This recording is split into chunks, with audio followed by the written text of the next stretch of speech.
মাইক্রোফোনে বলো। হ্যাঁ। ঠিক আছে, চলো প্রণাম মন্ত্র দিয়ে ক্লাসটা শুরু। রামকৃষ্ণ দেবের প্রণাম মন্ত্র। স্থাপকায় চ ধর্মস্য সর্বধর্মস্বরূপিণে। বলো তোমরা, আমাকে মানে পুরোটা বলতে পারবে না, আমি একটু একটু করে বলবো, তোমরা বলবে।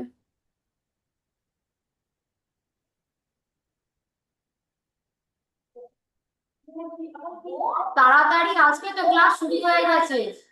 তাড়াতাড়ি আসো।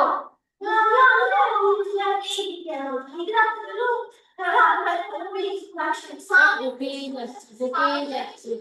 সামনের বেঞ্চে বসুন।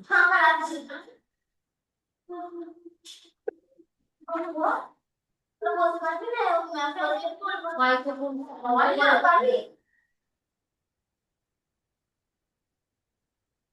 আমার সাথে কি বলতে পারবে নাকি আমি আগে বলবো তারপর তোমরা বলবে?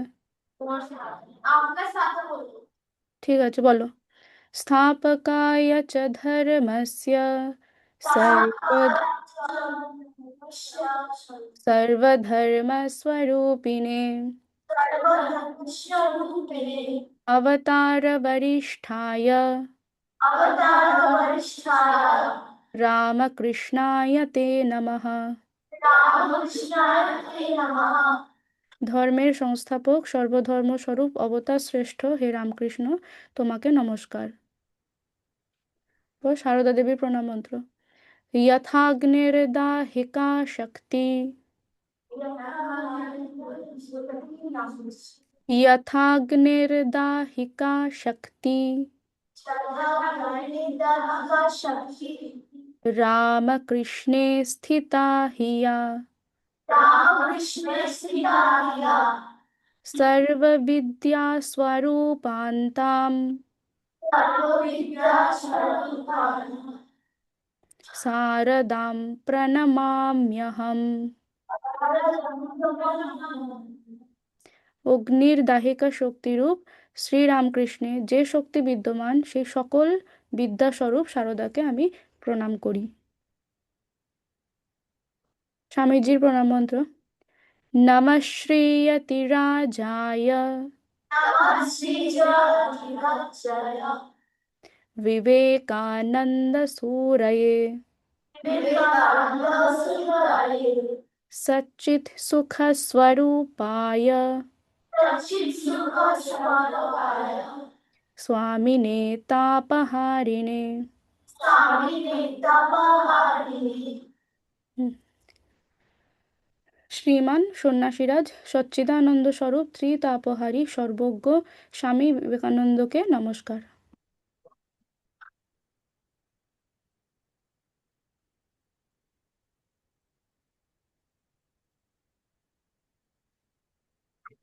আজ তোমাদের আর একটা সুভাষিতম বলবো, পড়বো আমরা। কি বলছে দেখো সুভাষিতমটায়। অর্থা গৃহে নিবর্তন্তে, বলো। শ্মশানে পুত্রবান্ধবাः সুকৃতম দুষ্কৃতম চৈব গচ্ছন্তম অনুগচ্ছতি। হ্যাঁ। अर्थागृहे निवर्तन्ते श्मशाने पुत्रबान्धवाः सुकृतं दुष्कृतं चैव गच्छन्तम् अनुगच्छति। কি বলছে, গৃহে অর্থাः নিবর্তন্তে পুত্রবান্ধবাः শ্মশানে নিবর্তন্তে সুকৃতম দুষ্কৃতম চ এব পরলোকম গচ্ছন্তম অনুগচ্ছতি।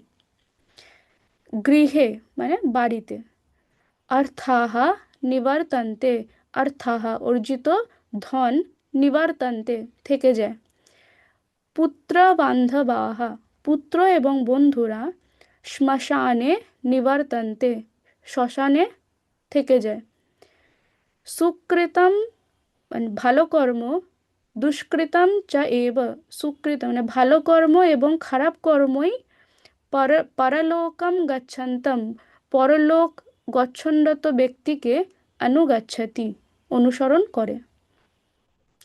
সে কি বলছে, সারা জীবন অর্জিত ধন বাড়িতেই থেকে যায়। হ্যাঁ, নিজের পুত্র এবং মিত্ররাও শ্মশান পর্যন্তই সাথে যায়। কেবল সৎকর্ম এবং অসৎকর্মই পরলোকগামী ব্যক্তির সাথে যায়। কোনো ব্যক্তি, হ্যাঁ, যত শক্তিশালী হোক না কেন, মৃত্যুর পরে সে তার সারা জীবন অর্জিত অর্থ, তার পুত্র, বন্ধু প্রভৃতি কোনো কিছুই কি সঙ্গে করে নিয়ে যেতে পারে? কি মৃত্যুর পর কেউ নিয়ে যেতে পারে সঙ্গে করে? কিচ্ছু নিয়ে যাওয়া যায় না। কেবল সঙ্গে করে কি যায়? তার কর্ম। হ্যাঁ, সেই কর্মটা যদি কি উৎকৃষ্ট হয়, মানে তার, সে জীবিত অবস্থায় যে কাজগুলো করেছে সেই কাজটা যদি উৎকৃষ্ট কাজ হয়, তাহলে তার ঊর্ধ্বগতি হয়। আর যদি অপকৃষ্ট কর্ম হয় তাহলে তার অধোগতি হয়। বুঝতে পারলে? এটা লিখে নাও তোমরা।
আচ্ছা, লেখা হয়ে গেছে। তো আমরা দেখো, স্বামী বিবেকানন্দ ওনার একটা উদ্ধৃতিতে আমাদের উদ্দেশ্যে এরকমই কিছু বলছেন। হুম। কি বলছেন? যে নীতিপরায়ণ হও। হ্যাঁ, নীতিপরায়ণ ও সাহসী হও। হৃদয় যেন সম্পূর্ণ শুদ্ধ থাকে। সম্পূর্ণ নীতিপরায়ণ ও সাহসী হও। প্রাণের ভয় পর্যন্ত রাখিও না। ধর্মের মতামত লইয়া মাথা বকাইও না। কাপুরুষেরাই পাপ করিয়া থাকে, বীর কখনো পাপ করে না। মনে পর্যন্ত পাপ চিন্তা আসিতে দেয় না। হুম। অর্থাৎ এখানে স্বামীজি বলছেন যে আহ, জীবনে সবসময় নীতি বা সঠিক পথ অবলম্বন করতে হবে। হুম। আর নীতির পথে বা সঠিক পথে চলতে গেলে আরও একটা জিনিস থাকা চাই, সেটা হচ্ছে কি সাহস। হুম। নীতির পথে চলা কিন্তু খুব কঠিন। হ্যাঁ, এই পথে আহ, চলতে গেলে আমাদের কি অনেক সময় নানা বাধা বিপদ বা বিভিন্ন প্রলোভনের সামনে পড়তে হবে। তো সেই সময় যিনি সত্যিকারের সাহসী হবেন, তিনি কিন্তু সব বাধা বিপত্তিকে দূরে সরিয়ে দিয়ে ওই নীতির পথটাকেই আঁকড়ে ধরে রাখতে পারবেন। হুম। আর বলছেন যে আহ, হৃদয় যেন সম্পূর্ণ শুদ্ধ থাকে। মানুষের মনের ভিতরেই কিন্তু আসল শক্তি থাকে। হ্যাঁ, যদি হৃদয় শুদ্ধ থাকে, অর্থাৎ মন যদি লোভ, হিংসা, প্রতারণা, ভণ্ডামি ইত্যাদি থেকে মুক্ত থাকে, তবে মানুষ সৎ কাজ করতে পারবে। ঠিক আছে? শুদ্ধ হৃদয় মানে কোনো ভণ্ডামি নেই। ঠিক আছে? মন এবং মুখ যেন সবসময় একই কথা বলে, একই কাজ করে। ঠিক আছে? তো শুদ্ধ হৃদয় মানে মুখে অনেক জ্ঞানের কথা বললাম, হ্যাঁ, অনেক নীতিমূলক ভাষণ দিলাম, আর মনে মনে কারোর খারাপ চাইলাম, তাহলে কিন্তু সেটা সেটা কি শুদ্ধ হৃদয় হলো না। বুঝতে পারলে? তো তাই হৃদয় আর মুখ দুটোই যেন লোভ, হিংসা ইত্যাদি থেকে সম্পূর্ণ দূরে থাকে। হ্যাঁ, তাহলেই হৃদয় সম্পূর্ণ শুদ্ধ হবে, এবং তার ফলে আহ, তোমরা সত্য এবং ধর্মের পথে থাকতে পারবে। সত্য আর ধর্মের পথে থাকতে গিয়ে যদি প্রাণের ঝুঁকি আসে, তবুও পিছপা হওয়া উচিত নয়। স্বামীজি বলছেন যে সত্যের জন্য নিজের জীবন বিসর্জন দিতেও ভয় পাওয়া উচিত নয়। তাই বলছেন ধর্মের মতামত লইয়া মাথা বকাইও না। আমাদের আহ, সমাজে অনেক সময় মানুষ ধর্মের নামে নানান সংকীর্ণ মতবাদ নিয়ে, তারপর নানান ছোটোখাটো নিয়ম বা কুসংস্কার এর উপরে মানে কুসংস্কারের উপর অন্ধবিশ্বাস নিয়ে ঝামেলা শুরু করে দেয়। তো এখানে স্বামীজি সেই ধর্মের কথাই বলছেন যে এই ধর্মের মতামত নিয়ে মাথা ঘামাতে হবে না।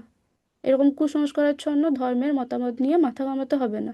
সবসময় মনে রাখবে যে আমাদের প্রকৃত ধর্ম হচ্ছে কি সত্য, ন্যায়, মঙ্গল চাওয়া, হ্যাঁ, অপরের মঙ্গল চাওয়া, এবং কি সৎ কার্য করা, সৎ কর্ম করা সবসময়।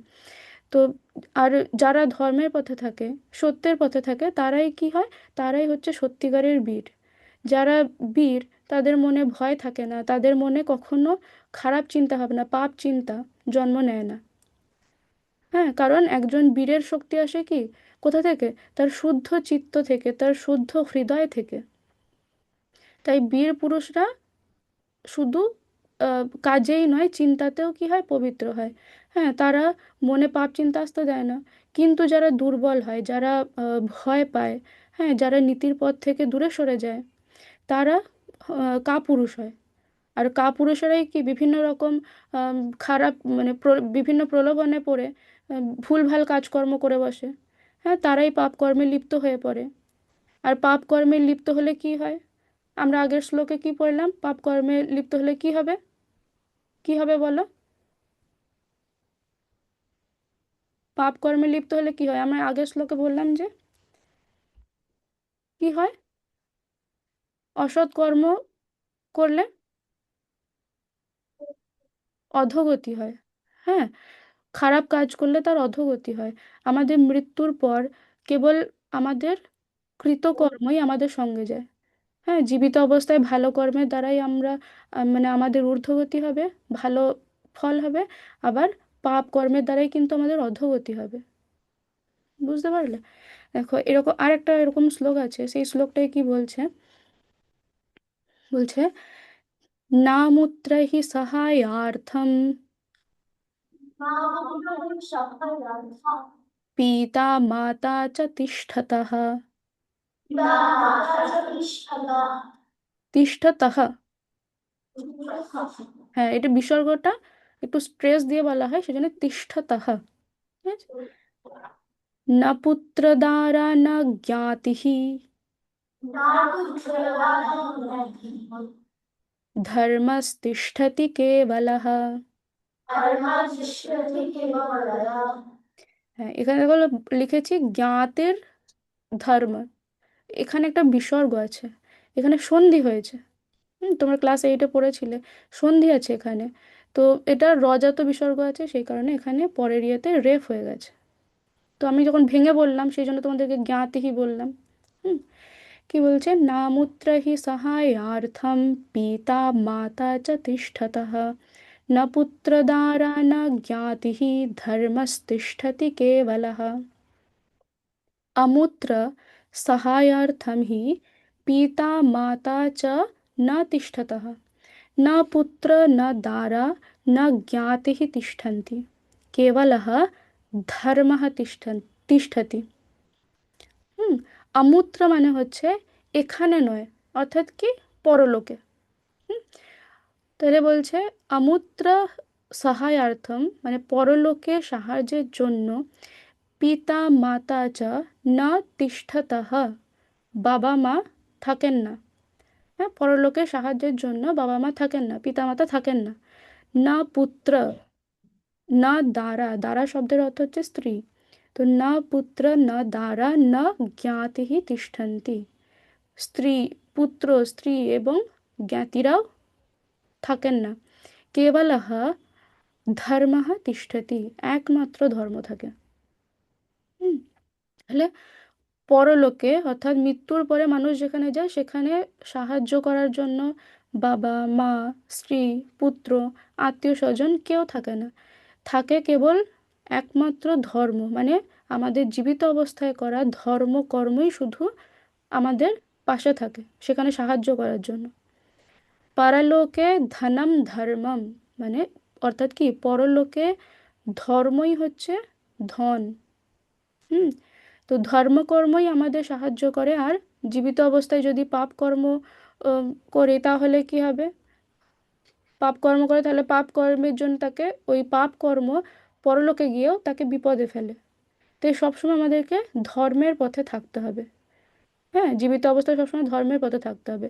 তাহলে আমাদের এবার কি জানতে হবে যে আহ, কোনগুলো ধর্মের কাজ এবং কোনগুলো পাপ কাজ, জানতে হবে তো। তো স্বামীজি আহ, তার জন্য ওনার একটা উক্তিতে বলছেন, আহ, এটা কি লিখে নিয়েছো তোমরা? তো তোমরা লিখে নাও, তারপর আমি কোনগুলো ধর্মের কাজ কোনগুলো পাপ কাজ বলবো।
সকলের হয়ে গেছে?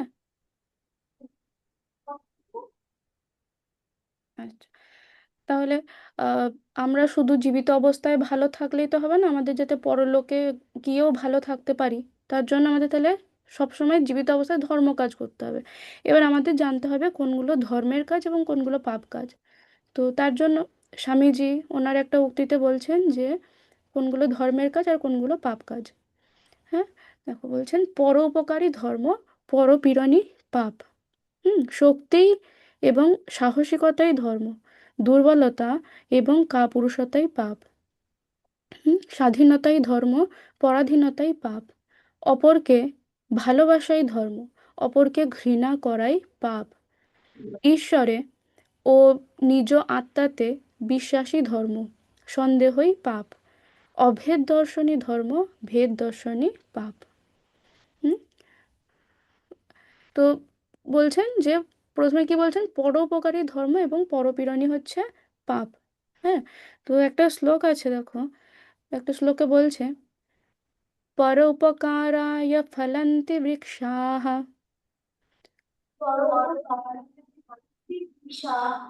পরোপকারায় বহন্তি নদ্যঃ, परोपकाराय दुहन्ति गावः, परोपकारार्थम् इदं शरीरम्।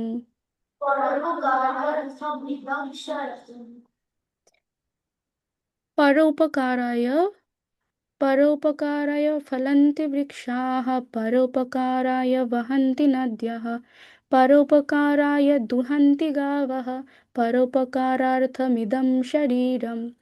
परोपकाराय वृक्षाः फलन्ति। হ্যাঁ, পরের উপকারের জন্যই, অন্যদের উপকারের জন্য গাছ ফল দান করে। পরোপকারায় নদ্যাঃ বহন্তি, পরের উপকারের জন্যই নদী প্রবাহিত হয়। পরোপকারায় গাवः দুহান্তি, পরের উপকারের জন্যই গরু দুধ প্রদান করে। ইদম শরীরম পরোপকারার্থম, এই শরীর পরের উপকারের জন্যই। হুম, দেখো আমাদের এই জগতে যে সমস্ত প্রাকৃতিক সম্পদ আছে সবই কি পরের উপকারের জন্য। দেখো আমার পরের উপকারে বড় উদাহরণ হচ্ছে কি গাছ। হ্যাঁ, গাছ সবসময় আমাদের জন্যই তো ফল দেয়, ফুল দেয়, ছায়া দেয়, অক্সিজেন দেয়, তাই না? কত কি প্রদান করে। আবার দেখো পরের উপকারের জন্যই কিন্তু নদী প্রবাহিত হয়। হ্যাঁ, প্রবাহিত নদীর জলকে আশ্রয় করে দেখবে নদীর তীরে অনেক সভ্যতা গড়ে উঠেছে। আমরা সেগুলো ইতিহাস বইতে পড়েছি, ইতিহাসে পড়েছো তো, নদীর তীরে সভ্যতা, অনেক সভ্যতা। হ্যাঁ, হ্যাঁ পড়েছো, কি কি পড়েছো?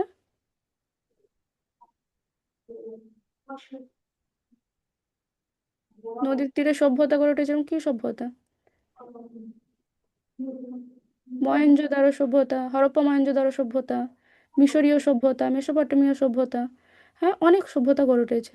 তো হ্যাঁ, তো এই সভ্যতাগুলো নদীর জলের উপর নির্ভর করেই গড়ে উঠেছে। হ্যাঁ, পরের উপকারের জন্যই দেখো গরু দুধ প্রদান করে, তাই না?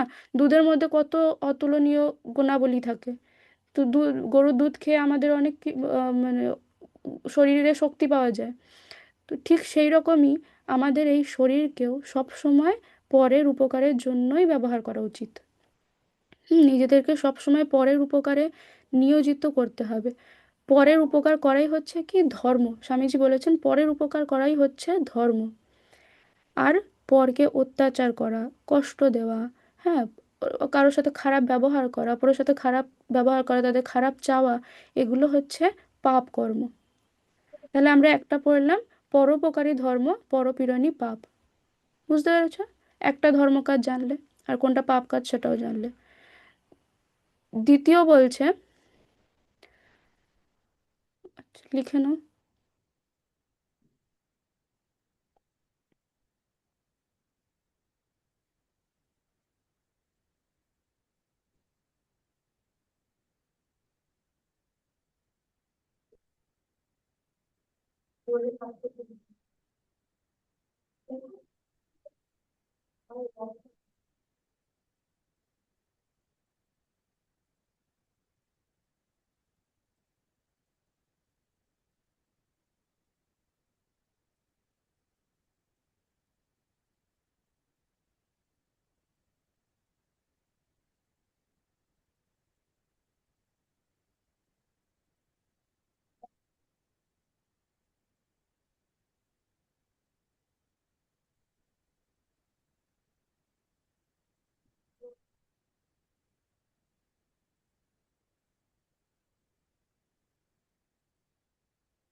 হয়ে গেছে সকলের লেখা?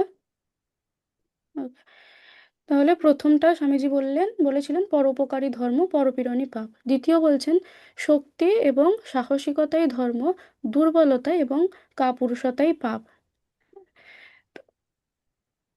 দেখো,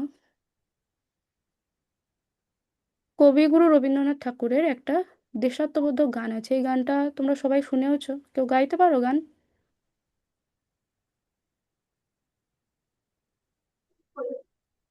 শুনেছো তো এই গানটা? দেশাত্মবোধক গান একটা। সংকোচেরও বিহ্বলতা নিজের অপমান। কেউ গান জানো তোমরা? আচ্ছা, যাই হোক। তো এই গানটায় কি বলছে, এই গানের কথায় তিনি কি বলছেন দেখো, আমিও গান জানি না তো আমি এমনিই বলছি, হ্যাঁ।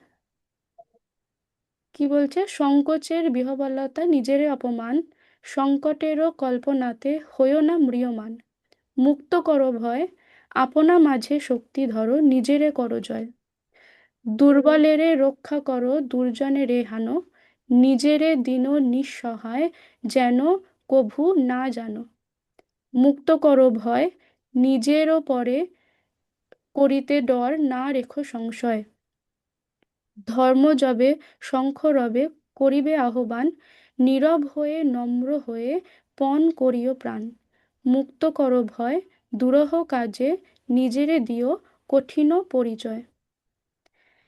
তো অর্থাৎ মনের সংকোচ বা দ্বিধা, হ্যাঁ, নিজের আত্মমর্যাদার জন্য কি বলতো অপমানজনক। হ্যাঁ, কারণ এতে মানুষ দুর্বল হয়ে পড়ে, হতাশ হয়ে পড়ে। হুম। তাই ভবিষ্যতের বিপদের কল্পনা করে ভেঙে না পড়ে নিজের ভিতরের শক্তিকে জাগ্রত করে ভয়কে জয় করতে হবে। হ্যাঁ, দুর্বলদের রক্ষা করে এবং আহ, শত্রুদের প্রতিহত করে নিজের ভিতরের শক্তি এবং সাহসকে জাগিয়ে তুলতে হবে, যেন নিজেকে কখনো অসহায় মনে না হয়। ধর্ম যখন আহ্বান জানাবে তখন নীরব, নম্র, তারপর দৃঢ় সংকল্প নিয়ে, নীরব হয়ে নম্র হয়ে দৃঢ় সংকল্প নিয়ে এগিয়ে যেতে হবে এবং কঠিন পরিস্থিতিতে নিজের কঠিন সত্তাকে প্রকাশ করতে হবে। এই গানটির লাইনগুলোতে এটাই বলছেন কবিগুরু। হ্যাঁ। তো সবাইকে সংকীর্ণতা এবং আহ, ভয়ের ঊর্ধ্বে উঠে নিজের শক্তি এবং সাহসকে জাগিয়ে তুলতে হবে, এটাই হচ্ছে ধর্ম। আর নিজেকে দুর্বল ভাবলে, কাপুরুষ ভাবলে, সেটা হচ্ছে কি পাপ। স্বামীজি সেটাই বলছেন। হ্যাঁ, যে শক্তি এবং সাহসিকতাই হচ্ছে ধর্ম, আর দুর্বলতা এবং কাপুরুষতাই হচ্ছে কি পাপ। তো আজকে এতটাই থাক। তো আমরা দুটো জানলাম, ধর্ম কাজ আর পাপ কাজের মধ্যে দুটো করে জানলাম। পরের দিন বাকিগুলো পড়বো। আজকের টাইম হয়ে গেছে।